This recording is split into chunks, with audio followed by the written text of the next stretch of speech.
工人。不是。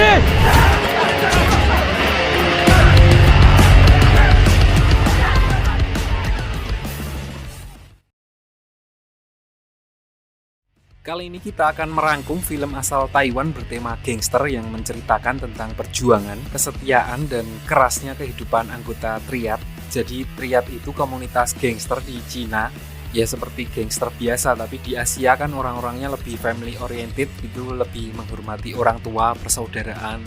Oke, langsung aja kita jump ke ceritanya.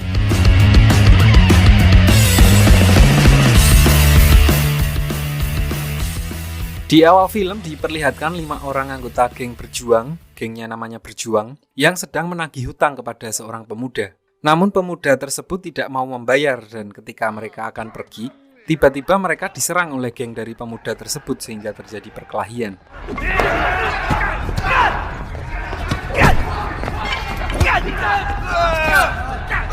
Gak lama polisi pun datang dan mengepung mereka, yang akhirnya berhasil menangkap salah satu anggota geng berjuang yang bernama Asyong, yang mengorbankan dirinya demi teman-temannya.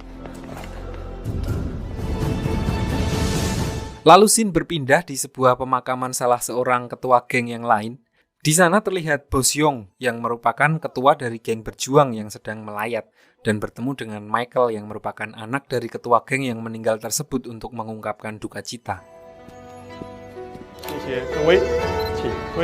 Saat Michael berada di ruang duka, seseorang yang merupakan tangan kanan ayahnya datang menghampirinya dan menyuruh Michael kembali ke Amerika. Orang itu berencana menggantikan posisi ayah Michael, namun Michael mempunyai rencana lain dan kemudian menusuknya hingga tewas. Lalu di sisi geng berjuang, Ching Feng, salah satu anggota geng berjuang yang terkuat, membawa puluhan anak buahnya untuk mengepung markas gangster lain dan bernegosiasi untuk memperluas wilayahnya. 3 tahun setelah berada di balik jeruji besi, hari di mana Asyong akhirnya bebas, kepulangannya disambut hangat oleh orang-orang, terutama Ahua, satu dari 5 anggota geng berjuang yang sekarang menekuni bisnis berjualan di pasar.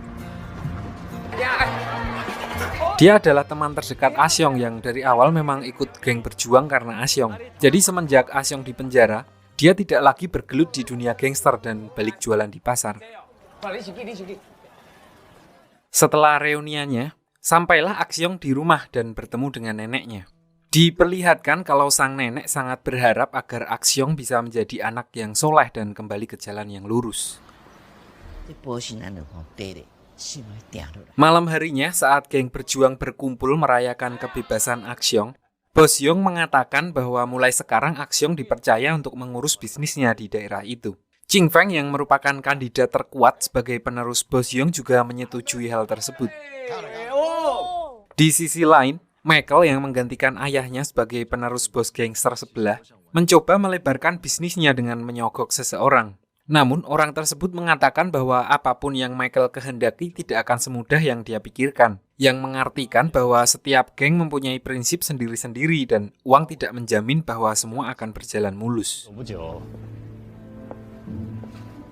Di sisi lain, terlihat seorang pedagang bernama Paman Gambler yang baru saja mendapat tamparan karena menggoda seorang wanita.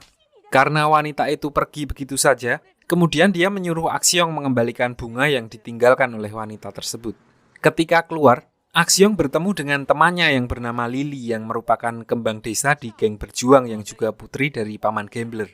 Lalu, tiba-tiba ada razia PPKM. So Asyong segera membantu mendorong gerobak milik nenek-nenek di sebelahnya. Namun setelah lolos dari razia, dia dicegat oleh beberapa orang dari gangster lain yang meminta upeti. Tidak ingin ribut karena sedang membantu nenek-nenek, Asyong pun akhirnya membayarnya. Malam harinya ketika Asyong dan teman-temannya sedang makan malam di rumah neneknya, tiba-tiba mereka mendapat kabar bahwa wilayah mereka sedang diserang oleh geng lain.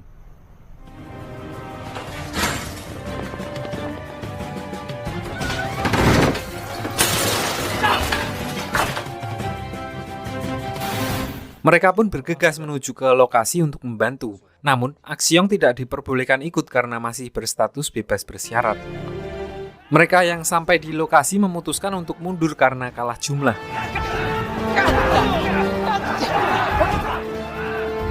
Namun, keesokan harinya, Ching Feng datang lagi dengan massa yang lebih banyak untuk memberi pelajaran kepada geng yang membuat onar semalam. Gonglang, 不是。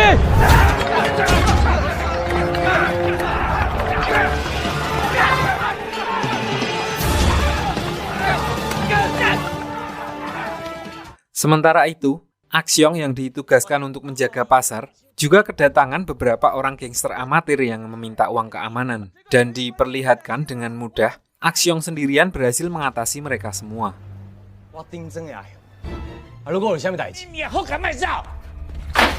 Kembali ke rumah, sang nenek yang melihat tangan Axiong yang terluka meminta agar Axiong berhenti menjadi gangster dan beralih profesi menjadi Satpol PP. Saya Satpol. Saya siapa? Lalu di sebuah gedung, terlihat Michael yang sedang memprovokasi dan membujuk Ching Feng agar mau bersekutu dengannya. Singkat cerita, Michael melakukan pertemuan dengan Bos Yong untuk membicarakan rencananya dalam mengembangkan bisnisnya dengan mengajak Bos Yong bersekutu. Namun karena Michael tidak sopan dalam mengutarakan aspirasinya, keadaan pun menjadi panas dan terjadi ketegangan. Lalu Michael pun memutuskan untuk pergi. Lalu scene beralih ke paman gambler yang sedang menemui Lily untuk meminta uang setelah kalah judi, dan tentu saja hal itu membuat Lily marah, yang menunjukkan kalau paman gambler mempunyai masalah dengan dunia perjudian dan finansial. Lalu di sini Ching Feng datang dan menanyakan apa yang terjadi. Paman gambler beralasan bahwa dia sedang butuh uang untuk modal bisnis dendeng. Tanpa pikir panjang, Ching Feng lalu memberinya dengan harapan bahwa dia akan segera berhenti berjudi. Malam harinya ketika Bos Yong sedang melakukan rapat dengan bos-bos lain untuk mempertimbangkan tawaran Michael, ada dua orang bermotor yang mencoba menembak mereka dan alhamdulillah tidak ada yang kena. Mencurigai itu adalah perbuatan Michael, Bos Yong menyuruh Ching Feng dan yang lainnya untuk mencari Michael. Namun lagi-lagi Axiong dilarang untuk ikut operasi tersebut. Singkat cerita, mereka pun menunggu di basement sebuah gedung, sementara Michael sedang tanam-tanam ubi di sebuah kafe di gedung tersebut. Tak lama kemudian saat Michael keluar dan berjalan menuju mobil, geng berjuang langsung menyergap Michael. Namun Michael mengeluarkan pistol dan menodong Ching Feng. Namun, tiba-tiba muncul Axiong yang entah dari mana gantian menodong Michael dengan golok. Lalu di sini Ching Feng menembak kaki anak buah Michael sebagai peringatan untuknya. Setelah kejadian itu di markas, Bos Yong mengatakan kepada istrinya bahwa dia akan resign sebagai ketua dan akan mewariskan jabatannya kepada Axiong. Namun ternyata percakapan itu terdengar oleh Kai, salah satu dari 5 anggota geng berjuang, dan dia pun melaporkan info tersebut kepada Ching Feng yang mana membuat Ching Feng jadi kurang nyaman. Sementara itu, di tengah perjalanan, Ching Feng dihentikan oleh Michael yang sekali lagi membujuknya agar bersekutu dengannya dan menjadi ketua geng berjuang. Namun di sini ditunjukkan pendirian teguh dan loyalitas Ching Feng yang walaupun dia mengetahui posisinya sebagai calon ketua akan digantikan oleh Axiong, dia tetap menolak tawaran Michael.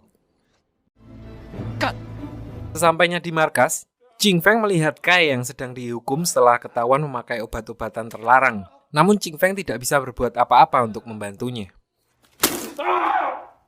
Sementara itu, Ahua, teman dekat Axiong yang sedang keluar cari udara segar, tiba-tiba diculik oleh anak buah Michael dan dipukuli di dalam karung.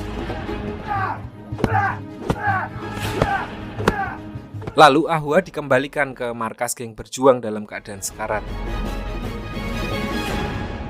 Axiong yang mengetahui temannya diperlakukan seperti itu tentu saja merasa sangat terpukul dan berniat untuk membalas dendam kepada Michael.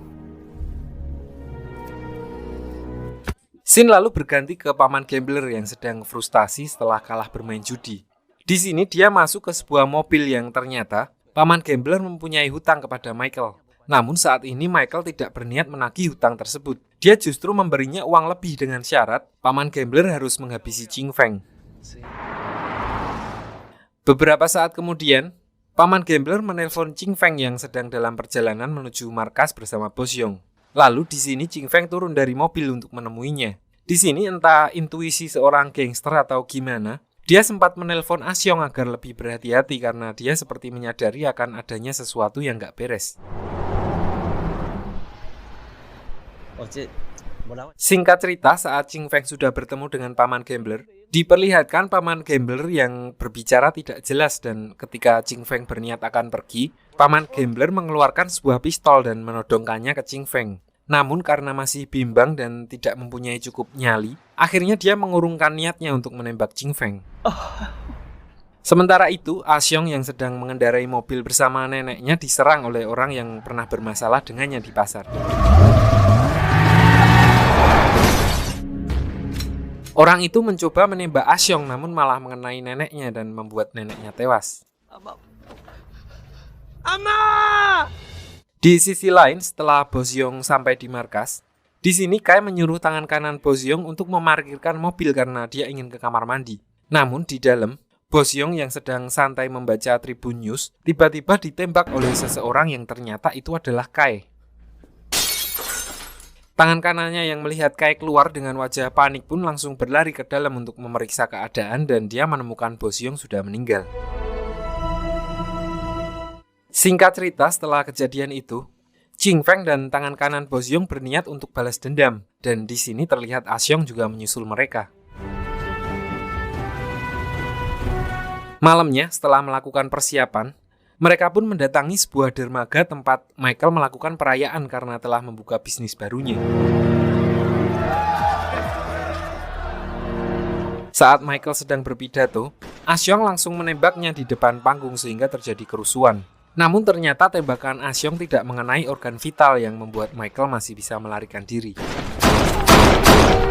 Di sini, di tengah baku tembak, Asyong dan Ching Feng mengejar Michael sedangkan tangan kanan Bosyong tadi mengorbankan diri untuk menahan anak buah Michael yang lain.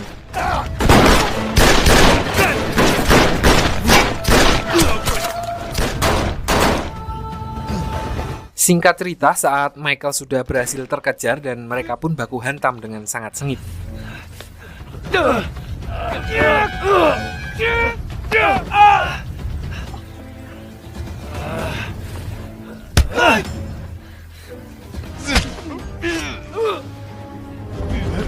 Sehingga pada akhirnya Asyong mengambil pistol milik Michael yang jatuh ke sungai dan menembak kepala Michael hingga tewas. Namun Asyong dan Ching Feng juga sekarat karena mendapat luka yang cukup parah. Dan film pun selesai dengan nanggung.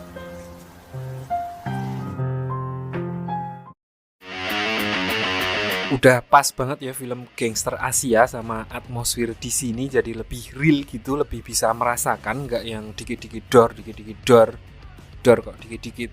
Jadi kan ada rangsangannya dulu kayak naik-naik gitu, sabet-sabetan dulu, negosiasi, ancam balik ancam, baru dor. So pesan yang dapat kita ambil dari film ini adalah jangan sekali-sekali mengabaikan nasihat orang tua. Nggak usah jadi gangster jika tidak ingin banyak masalah. Mending ngelamar ke rumah sakit jadi jaga parkir atau security gitu, siapa tahu kan kelihatan rajin gitu, manajernya suka sama kerjaan kita terus naik jabatan, kan lama-lama bisa jadi dokter, lumayan bisa pamer kalau ditanya calon mertua kerjaan apa, dokter pak, dokter gitu ya, langsung golden ticket. Well, segitu dulu dari saya. Salam buat keluarga di rumah. Pacar jangan digituin terus ya, dibikin sedih, maksudnya dibahagiain gitu loh, senyum-senyum kan. Terima kasih.